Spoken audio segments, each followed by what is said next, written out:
After my sister falsely accused me of stealing her engagement ring, my family kicked me out and cut all ties. 3 years later, they found the ring hidden in the garbage disposal, but by then, it was too late to fix the damage.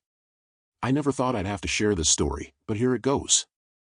I'm Elliot, 26, and 3 years ago my life was turned upside down by a false accusation from my older sister, Gemma, who's 29.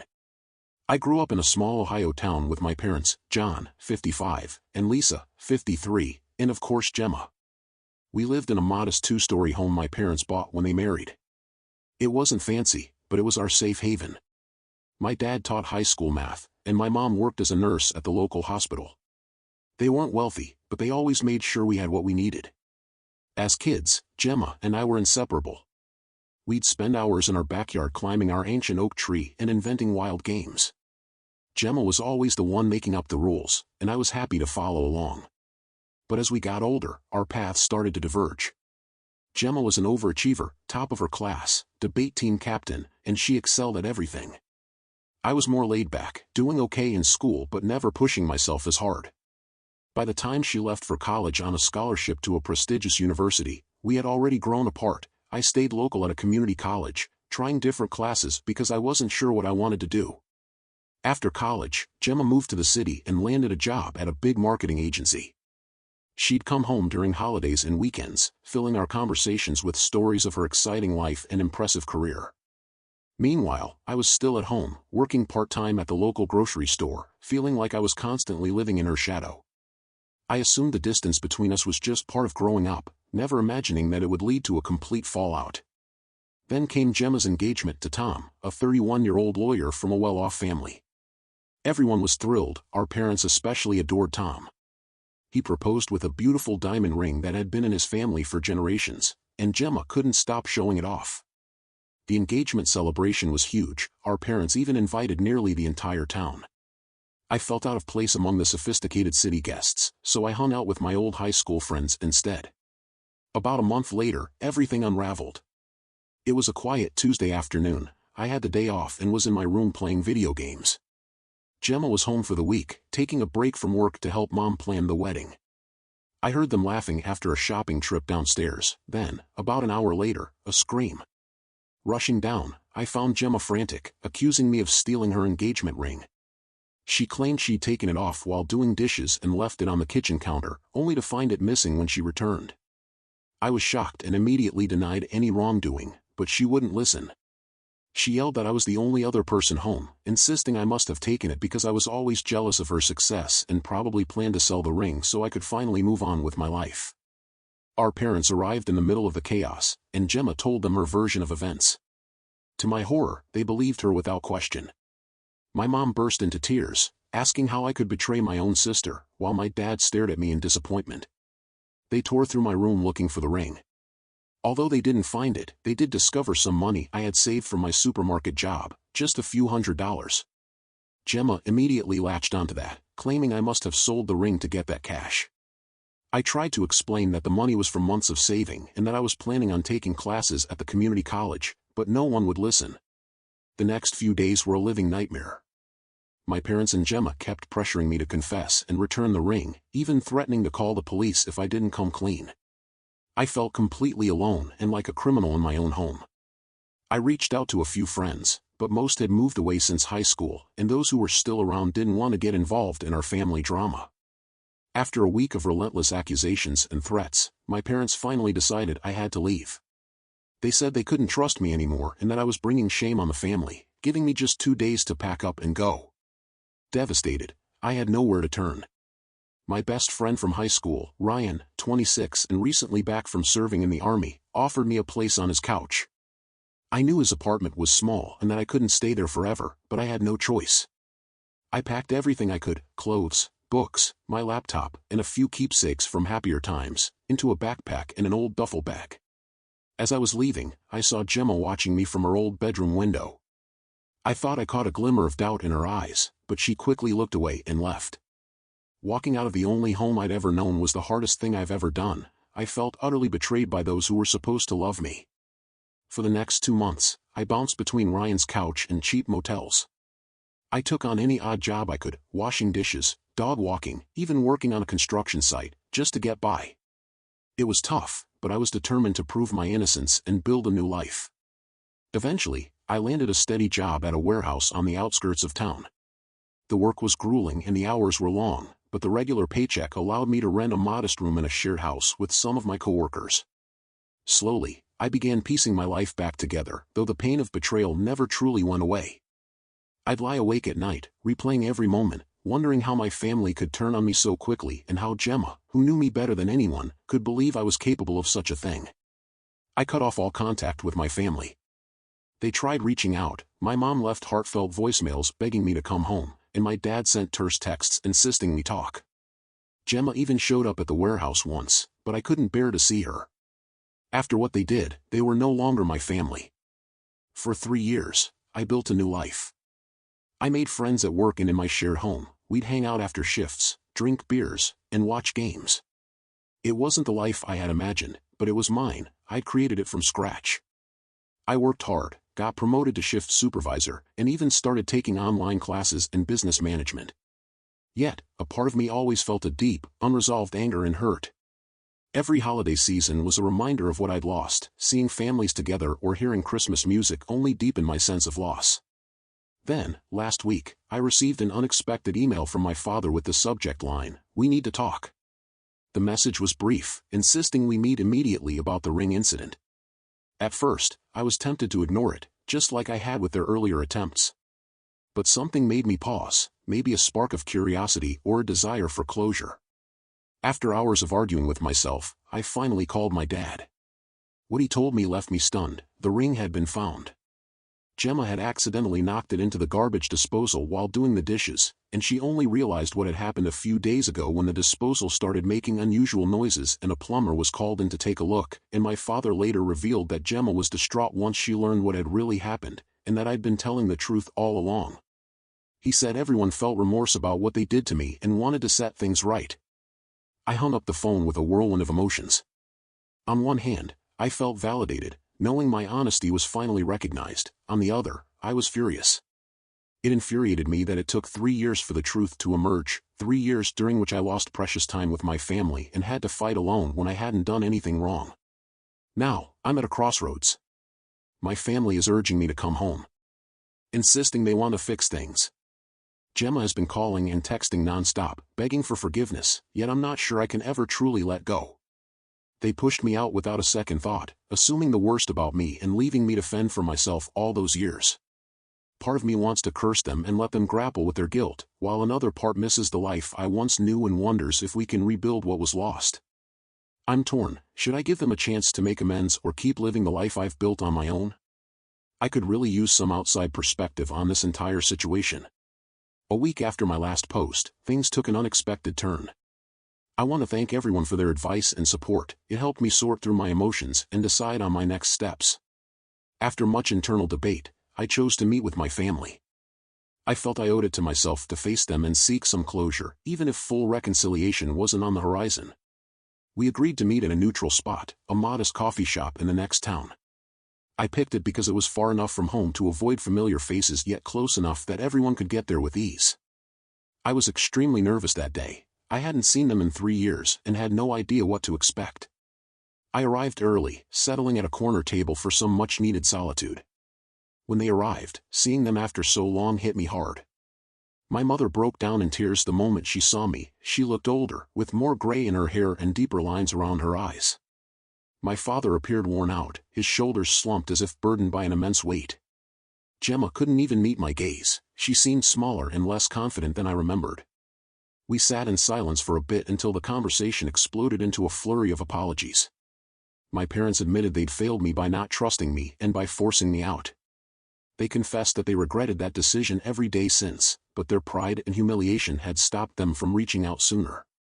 My father, usually a man of few words, ended up talking for hours, replaying those moments over and over, wondering how he'd been so blind.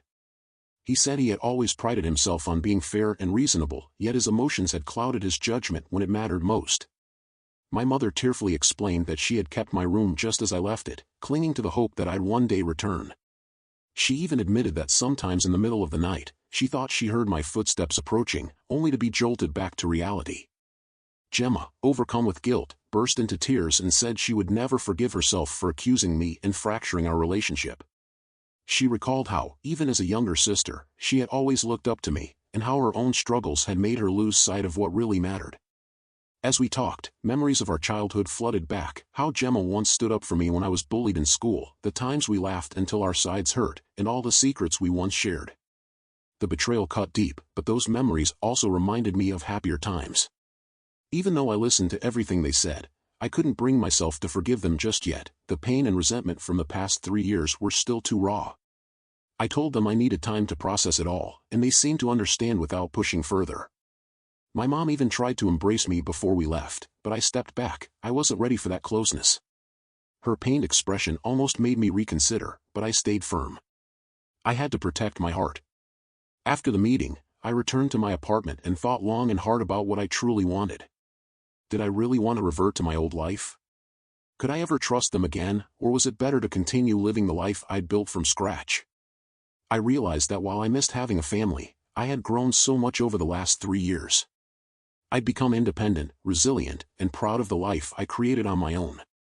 I wasn't the person they had cast aside. I reflected on my warehouse job, my online studies, and the friendships I'd nurtured, all of which made me proud of my accomplishments. The idea of giving that up to return to the past was painful, yet I couldn't ignore the mixed emotions stirred up by seeing my family again. Despite everything, I still loved and missed them, and I wondered if I could eventually have a relationship with them while still keeping my independence. After several days of reflection, I decided to call my parents. I told them that while I appreciated their apology, I wasn't ready to fully reconcile just yet. I needed more time and space to heal, and I set clear boundaries. I was willing to maintain minimal contact, but I wasn't going back home or pretending nothing had happened. I made it clear that any future connection had to be on my terms. They expressed disappointment, but they agreed to respect my boundaries. My mother asked if she could call me once a week to check in, and I agreed, hoping it would help gradually rebuild trust. As for Gemma, I told her I needed more time before I could consider reconnecting. Her actions had hurt me deeply, and I wasn't ready to forgive her just yet. Although she was upset, she said she understood and would wait until I was ready. This past week has been a roller coaster of emotions. I've had moments where I questioned my decision, wondering if I was being too strict or missing a chance to rebuild our family bond. But then I remembered how quickly they had abandoned me before, and I knew I was making the right choice by taking things slowly. I even started looking into therapy, as many of you suggested in the comments. I've never been to therapy before, so I'm a bit nervous, but I think having a professional to help me navigate this situation could be really beneficial. For now, my main focus remains on my job and my studies. I have a major project coming up, and I refuse to let family drama distract me from my goals. I'm also seriously considering moving to a new apartment. I've been saving up, and I feel ready for a place of my own without roommates. I truly appreciate all the support. Knowing that there are people out there who care, even if we've never met, means a lot. I promise to keep you updated if anything significant changes. It's been nearly a month since my last update, and here's how things are progressing. I've stuck to the boundaries I set with my family. We've exchanged a few phone calls and texts, nothing too intense. It's been awkward at times, but not as painful as I had feared. My parents have mostly respected my wishes, checking in every now and then without demanding more than I'm willing to offer. I can tell they're genuinely trying to rebuild trust, even if it's a slow process. My mom still calls once a week as we agreed. Those calls were tense at first, filled with long pauses, but they're gradually easing into more natural conversations about everyday topics like her work at the hospital, the weather, or my online courses. It's not much, but it feels like a small step forward. My father has been sending short emails, mostly just to check in or share something he thinks I'd enjoy. Last week, he forwarded an article about a new business launching in our hometown. It was a small gesture, yet it reminded me of how he used to clip newspaper articles for me when I was a kid. As for Gemma, I'm still keeping my distance while I work through my feelings. I struggled with the barrier I built between us. She sent a series of long, emotional texts, apologizing and begging for a chance to set things right. I simply replied that I needed more time. It's hard, but I'm staying firm. I know she's hurting, but I'm not ready to manage her feelings along with my own. Big news, I've started treatment. I found a counselor who specializes in family trauma, and we've already had a few sessions. It's been challenging to face all the old grief, but I genuinely believe it's helping. My therapist is guiding me through my anger and trust issues and showing me how to set healthy boundaries. In our last session, we talked about how the incident with the ring wasn't just about the accusation, it also brought up years of feeling like I couldn't live up to Gemma's achievements. This conversation made me realize that our family struggles began long before that moment, and true healing means addressing those deeper issues as well. An unexpected silver lining is that I've grown closer to my friends, especially Ryan. They've been incredibly supportive throughout this ordeal. Ryan even offered to join me at any future family meetings just to be there for moral support. This whole experience has taught me that family isn't just about blood relations, it's about those who stick by you when life gets rough. Work has provided a welcome distraction. I've thrown myself into my career and even earned a modest promotion. Now, I'm in charge of inventory management during my shift, which means extra responsibility and a small pay raise. It's really nice to have something positive to focus on. When it comes to my living situation, I've decided to stay put for now. It may not be much, but it's mine and it stands for the independence I've fought so hard to achieve. Although my parents offered to help me find a better place, I turned them down. I need to do this on my own. I've also started thinking about furthering my education. There's a state school about an hour away that offers night classes, and I'm considering applying to their business program. It's a big step, but I feel ready for the challenge. Overall, I'm taking life one day at a time. Some days are tougher than others. There are moments when I miss the ease of our old family connection, but then I remember how quickly they turned on me, and I know I can't rush this healing process. My therapist reminds me that it's perfectly fine to have mixed emotions and encourages me to be patient with myself, without forcing forgiveness before I'm truly ready. We're also working on strategies for handling upcoming family gatherings and holidays, a thought that makes me more anxious than I'd like to admit. For now, my focus is on recovering and building a life I can be proud of, whether or not my family is a part of it. It isn't easy, but I'm optimistic about the future. I'm learning that putting myself first doesn't make me selfish, and that setting boundaries is essential. Thank you for your ongoing support. Your comments and messages have given me strength during this challenging time. It's reassuring to know I'm not alone in dealing with these family issues. It's been 6 months since my original update, and a lot has changed. The biggest news is that I've decided to move in search of a new job opportunity. This is a significant step forward in my career, and I'm really looking forward to the fresh start. I've accepted a management role at a logistics company, similar to my previous work at the warehouse, but on a much larger scale. The new job comes with a higher income, better benefits like health insurance and a 401k plan, and it's a position I've been working toward for some time. Before making this decision, I had a long talk with my therapist about how the move might affect my healing and my relationship with my family. We both agreed that this could be a great opportunity for me to stand on my own and define myself outside the family drama. I broke the news to my parents last week. They were shocked and disappointed, yet they tried to understand. My mother even shed a few tears, saying she'd hoped we had more time to repair our relationship before I left, while my father remained quiet but visibly disappointed. They're worried about me being alone in a new place, but I reassured them I'd be okay. Gemma was hit the hardest by the news. She showed up at my apartment unannounced, pleading with me not to go. She admitted that she felt like she was losing me all over again. It was a difficult conversation, but I stood my ground and explained that this move is something I need for myself, and that our relationship isn't in a place where her opinion can change my decision. Our relationship is slowly improving. We've had several family dinners lately, which have been awkward and uncomfortable at times, yet we're gradually learning how to be together again. Trust remains a big issue, and I still question whether they truly mean what they say or if they're just trying to ease their own guilt. Throughout all of this, my therapist has been indispensable. She's helped me understand my emotions and establish boundaries. She's made it clear that forgiveness doesn't mean forgetting or pretending the trauma never happened. It's about releasing my anger so I can finally find peace. I take her words to heart. While I know I'll never completely forget what happened, I'm trying to forgive my family, not for their sake, but for my own. Carrying around so much anger and bitterness was too heavy, and I'm ready to let it go. As I get ready for this move, I've been reflecting on everything that's happened over the past 3 years. I once thought my life was over, that I'd lost everything, including the people I cared about most. but now I see how much I've grown from those experiences. I'm stronger, more independent, and I have a much clearer understanding of my own worth. I don't know what the future holds for me and my family, but we plan to stay in touch through weekly calls and holiday visits. It's a start, and maybe with time and distance, we can rebuild something new. Right now, my focus is on the future. I'm excited about my new job, the new city, and all the opportunities waiting for me. I've already started browsing apartments online and researching the area where I'll be living. There's a mix of excitement and nervousness, but mostly I'm looking forward to this next chapter. No matter what happens with my family, I'm confident I'll be okay. I've proven to myself that I can handle whatever life throws at me, and I've learned the importance of surrounding myself with people who truly believe in and support me, whether they're family or not. Thanks for watching.